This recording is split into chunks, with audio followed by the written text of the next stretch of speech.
ದೆಹಲಿಯಲ್ಲಿ ನಿಧನರಾದ ಕೇಂದ್ರ ರೈಲ್ವೆ ಸಹಾಯಕ ಸಚಿವ ಸುರೇಶ್ ಅಂಗಡಿಯವರ ದಿವ್ಯಾತ್ಮಕ್ಕೆ ಚಿರಶಾಂತಿಯನ್ನು ಕೋರುವ ಸಲುವಾಗಿ ಶ್ರದ್ಧಾಂಜಲಿ ಸಭೆ ಬಿಜೆಪಿ ಕಚೇರಿಯಲ್ಲಿ ನಡೆಯಿತು.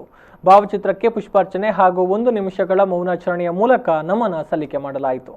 ಬಳಿಕ ಮಂಗಳೂರು ವಿಭಾಗದ ಪ್ರಭಾರಿ ಉದಯಕುಮಾರ್ ಶೆಟ್ಟಿ ಅವರು ಮಾತನಾಡಿ, ಕೇಂದ್ರ ಸಚಿವರಾಗಿದ್ದ ಸುರೇಶ್ ಅಂಗಡಿಯವರು ನಮ್ಮ ಕುಟುಂಬದ ಸದಸ್ಯರಂತೆ ಇದ್ದವರು. ಜಿಲ್ಲೆಯ ಉಪಾಧ್ಯಕ್ಷರಾಗಿ 2001ರಲ್ಲಿ ಪಕ್ಷದ ಅಧ್ಯಕ್ಷರಾಗಿ ಸೇವೆಯನ್ನು ಸಲ್ಲಿಸಿದರು. ಇದರಿಂದ ಜನರು ಒಂದು ಪಾಠವನ್ನು ಅರಿಬೇಕಾಗಿದೆ. ಕೋವಿಡ್ ಮಹಾಮಾರಿಯಿಂದ ಜಾಗೃತರಾಗಿರಬೇಕು ಅಂತ ಹೇಳಿದರು. ಕಾರ್ಯಕ್ರಮದಲ್ಲಿ ಬಿಜೆಪಿ ಉಪಾಧ್ಯಕ್ಷರಾದ ರವಿ ಅಮೀನ್, ನಗರಾಧ್ಯಕ್ಷ ಮಹೇಶ್ ಠಾಕೂರ್, ಜಿಲ್ಲಾ ಪ್ರಧಾನ ಕಾರ್ಯದರ್ಶಿ ನವೀನ್ ಕುತ್ಯಾರ್, ಜಿಲ್ಲಾ ಪಂಚಾಯತ್ ಅಧ್ಯಕ್ಷರಾದ ದಿನಕರ ಬಾಬು ಮತ್ತಿತರರು ಉಪಸ್ಥಿತರಿದ್ದರು. ನಮ್ಮ ಕುಟುಂಬದ ಒಬ್ಬ ಸದಸ್ಯನನ್ನ, ಒಬ್ಬ ಹಿರಿಯಣ್ಣನನ್ನ ನಾವಿವತ್ತು ಕಳ್ಕೊಂಡಿದ್ದೀವಿ. ನಾವಿವತ್ತು ರಾಜಕೀಯ ಪಾರ್ಟಿಯಲ್ಲಿ ಬೇರೆ ಬೇರೆ ಜವಾಬ್ದಾರಿಗಳನ್ನು ನಿರ್ವಹಣೆ ಮಾಡಿಕೊಂಡು ಪಕ್ಷದಲ್ಲಿ ಕೆಲಸವನ್ನು ಮಾಡ್ತಾ ಇದ್ದೀವಿ.